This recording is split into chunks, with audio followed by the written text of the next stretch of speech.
Hello students, हम लोग हिंदी पाठ्य पुस्तक के पाठ 3 में प्रस्तुत उत्तराखंड एक परिचय पाठ पढ़ रहे थे। अभी तक हम लोगों ने यहाँ तक पढ़ रखा है। अभी तक हम लोगों ने जो पढ़ा उसमें हमने क्या जाना कि हरिद्वार जो है उत्तराखंड का प्रसिद्ध तीर्थ स्थल है, जो हर और हरि दोनों का द्वार है। ठीक है, यही कारण है कि इसे हम हरिद्वार कहते हैं। हरि जो है वो बद्रीनाथ है और केदारनाथ जो है वो हर है। ठीक है, और साथ ही साथ ये जो गंगा नदी है वो समतल मैदानों में यहीं से प्रवेश करती है। ठीक है, तो अब हम आगे का पढ़ेंगे। देखिए यहाँ पर उत्तराखंड की सीमाएं। उत्तराखंड की सीमाएं जहां एक और उत्तर प्रदेश और हिमाचल की सीमाओं को छूती है, वहीं दूसरी ओर चीन की सीमाएं भी उत्तराखंड राज्य को स्पर्श करती है। यहाँ पर कहा जा रहा है कि उत्तराखंड की जो सीमा है उसके एक तरफ क्या है, उत्तर प्रदेश और हिमाचल की सीमाओं को छूती है। ठीक है, उसके एक तरफ में उत्तर प्रदेश और हिमाचल है, वहीं चीन की सीमाएं भी उत्तराखंड के राज्य को स्पर्श करती है।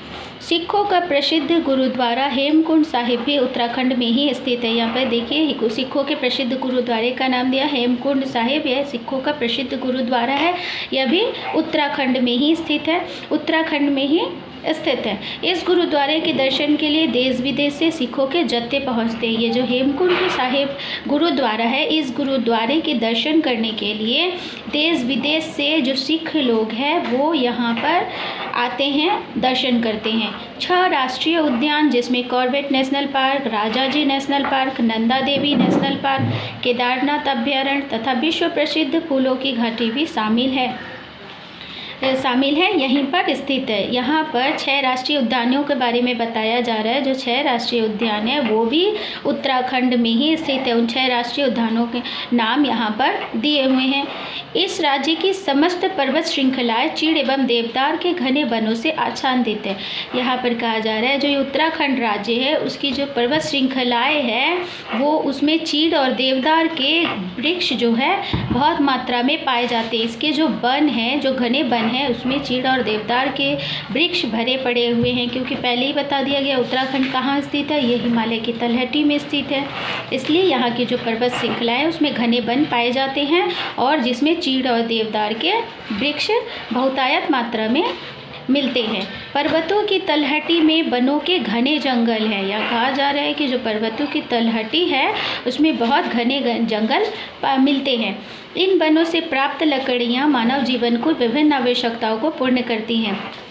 यहाँ ये घने जंगल है, इस कारण से यहाँ से बहुत सारी लकड़ियाँ प्राप्त होती है, जिससे क्या है मानव जीवन वहाँ के जो लोग हैं अपनी बहुत सी आवश्यकताओं को पूर्ण करते हैं, यानी कि वहाँ से लकड़ियों को बेचकर ये आय करना इत्यादि। तो इसलिए यहाँ पर कहा जा रहा है कि ये लकड़ियाँ जो है मानव जीवन की विभिन्न आवश्यकताओं को पूर्ण करती है।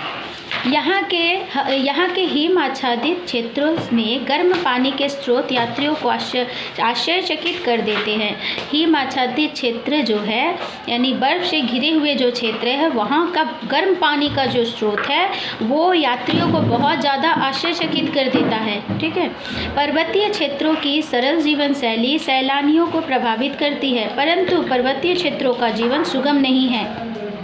क्या कहा जा रहा है कि पर्वतीय क्षेत्र के जो लोग हैं उनकी जो सरल जीवन शैली है वो सैलानियों को बहुत प्रभावित करती है। जो वहाँ लोग घूमने जाते हैं ना वो उनकी जीवन शैली से बहुत प्रभावित होते हैं, किंतु कहा जा रहा है कि वो जो पर्वतीय क्षेत्र में जो लोग रहते हैं उनका जीवन बहुत सुगम नहीं है। यहाँ जीने के लिए आवश्यक वस्तुएं जुटाने हेतु कड़ा परिश्रम करना पड़ता है। जैसा कि कहा जा रहा है पर्वतीय क्षेत्र में जो लोग रहते हैं तो जाहिर है कि वहाँ पर लोगों की जो जीवन शैली है वो कठिन होगी। उन्हें जो अपनी आवश्यकताओं की जो वस्तुएं हैं उसके लिए उन्हें बहुत कड़ा परिश्रम करना पड़ता है, उन्हें अर्जित करने के लिए, उन्हें प्राप्त करने के लिए। अतिवृष्टि से होने वाला भूस्खलन और बाढ़ इस क्षेत्र के लिए अभिशाप है। जब अतिवृष्टि होती है ना, बहुत ज़्यादा अगर बारिश होती है तो क्या होता है, भूस्खलन होते हैं और बाढ़ आ जाते हैं, तो जो कि इस क्षेत्र के लिए अभिशाप अभिश्राप है।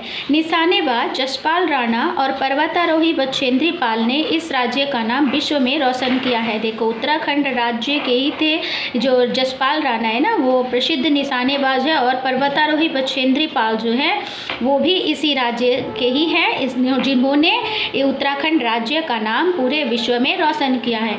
अंग्रेजी के प्रसिद्ध बाल लेखक रस्किन बॉन्ड भी इसी राज्य के निवासी है।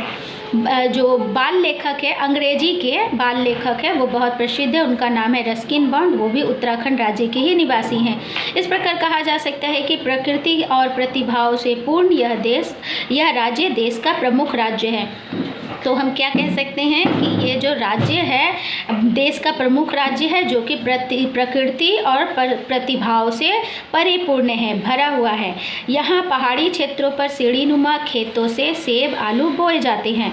क्या देखो यहाँ पर बताया जा रहा है, यहाँ के जो पहाड़ी क्षेत्र है उसमें खेती की जाती है सीढ़ीनुमा खेतों में, ठीक है। मैदानी भाग तो है नहीं क्योंकि वो पहाड़ है, इसलिए वहाँ पर सीढ़ीनुमा खेत बनाकर सेब और आलू बोए जाते हैं। राजमा और धान की खेती की जाती है। साथ ही साथ यहाँ पर और किन किन चीज़ों की खेती की जाती है, राजमा और धान की खेती की जाती है। कुमाऊं मंडल की पर्वतीय तलहटी की ज़मीन बहुत उपजाऊ है। यहाँ पर कहा जा रहा है जो कुमाऊं मंडल की पर्वतीय तलहटी की जो ज़मीन है वो बहुत ज़्यादा उपजाऊ है, जहाँ पर धान गेहूँ और गन्ने की अच्छी फसलें होती हैं, ठीक है। तो यहाँ देख लीजिए धान गेहूँ और गन्ने की जो फसल है कहाँ पर होती है, कुमाऊं मंडल के पर्वतीय तलहटी में। उत्तराखंड में विश्व प्रसिद्ध रुड़की विश्वविद्यालय IIT रुड़की एवं देखिए यहाँ पर क्या है, IIT रुड़की एवं गुरुकुल कांगड़ी स्थित है।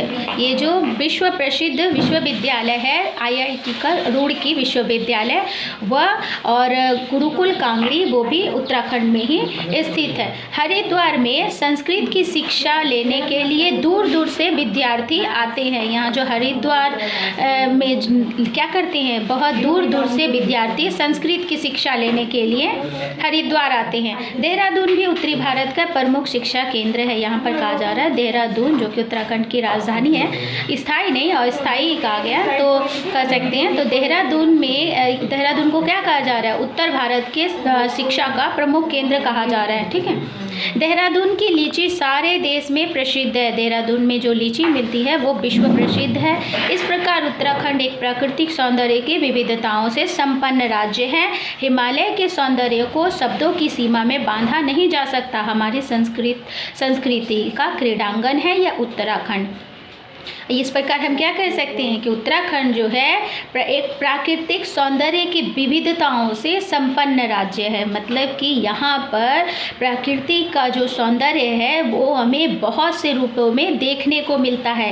ये उत्तराखंड जो है प्रकृति के अलग अलग तरह के सौंदर्य से संपन्न राज्य है, और साथ ही साथ हिमालय के सौंदर्य की सीमा को शब्दों में नहीं बांधा जा सकता। यानी कि हिमालय का जो सौंदर्य है इतना अनुपम और अनोखा है ना, उन्हें हम शब्दों में नहीं बांध सकते। उसकी हम लोग क्या है, उसकी व्याख्या जो है हम लोग शब्दों में नहीं कर सकते, उसका वर्णन हम लोग शब्दों में नहीं कर सकते।